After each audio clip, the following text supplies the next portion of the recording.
I'm Zim, and you're listening to the Helpful Photographer Podcast in collaboration with Boundless Photo Safari. To register for a safari, please visit boundlessphotosafari.com. Today I want to talk about shooting in warm weather. Hot, sticky, humid conditions can really test you and your camera. A couple of months ago, I was in Vietnam, and while it wasn't quite hotter than Hades, it was definitely close. Between the humidity and the heat radiating off the rice paddies, I learned a few new things about what happens to your gear and your body when you're out shooting in those conditions. First, let's talk about your camera. The good news is that your camera body itself can generally handle the heat pretty well. To be clear, it's not the glass, it's not the metal, and it's not the plastic housing that's the problem. The real weak spot is your battery. Camera batteries are only rated to work within a certain temperature range, usually somewhere between negative 20 degrees Celsius and 60 degrees centigrade. That's negative 4 Fahrenheit to 140 degrees Fahrenheit. That's a pretty wide range. However, you should note, most manufacturers will tell you that the actual operating range of your camera is somewhere between 0 degrees Celsius and 45 degrees Celsius, or 30 degrees Fahrenheit to 113 degrees Fahrenheit. The reason is because the last set of numbers that I gave you is the temperature range in which you want to be charging your batteries. By giving it that smaller scope, manufacturers know that you're always going to be okay whether you're actually using the battery or charging the battery. In Vietnam, I found it interesting that in high heat, my batteries behave the way they do in cold temperatures. They drain much faster. But unlike cold temperatures, in high heat, your batteries can overheat, which will apparently reduce their lifespan. So if you're shooting in either extreme, make sure you bring extra batteries and keep them in a temperate spot, like inside your bag in hot conditions or in a pocket close to your body in cold conditions. Now, there's another issue in high heat: long exposures. Your camera sensor basically works like a little electrical circuit. The longer it's active and the hotter it gets, the more digital noise it produces. And that's why astrophotographers often shoot shorter exposures and stack them later. It helps reduce the noise buildup that happens when the sensor stays on too long. When I was shooting long exposures in Vietnam, some as long as 4 minutes with ND filters, I started seeing hot pixels creeping into my image. These are little, small, random bright specks that appear on your image when the sensor overheats.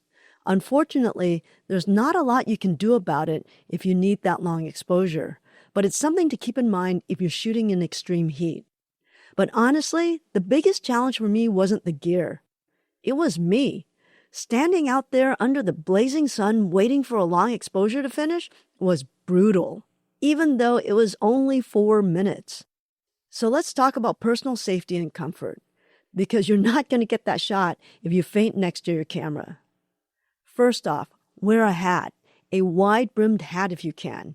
It makes a world of difference.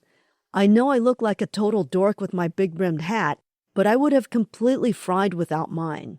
I was frying as it was. Second, cover up. I'm a sunscreen person, but lately I've switched to UV protective clothing. Brands like Patagonia, Under Armour, and Columbia make these long-sleeve shirts that are breathable and actually help keep you cool. Sounds counterintuitive, but they do work, especially in humid climates. And of course, stay hydrated. Even if you think you're fine, drink more than you need. Again, you don't want to be that person fainting next to your tripod. A quick note about condensation, from cold to hot or vice versa. Sometimes you'll be in an air-conditioned hotel or car, step outside into a humid environment, and suddenly your lens fogs up like a bathroom mirror. That's condensation, and it's totally normal. Your gear needs time to adjust to the new temperature.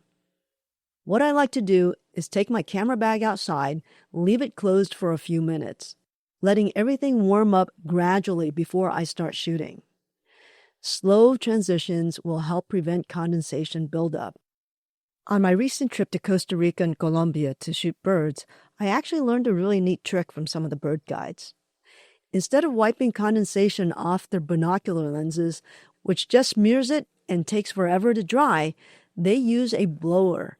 It's genius. A blower uses air that's already the same temperature as the environment, so it helps evaporate the moisture more naturally without pushing it around.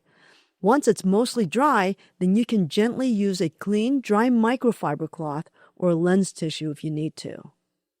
So to wrap it all up, your camera can handle the heat, but your battery can't.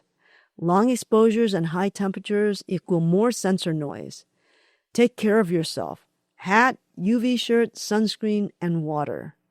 Manage condensation by letting your gear warm up slowly and using a blower instead of a wipe.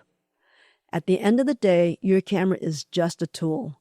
You're the one who has to survive out there to make the shot happen. All right, that's it for today. I hope that was helpful. Stay safe, stay hydrated, and keep on shooting, no matter what the weather throws at you.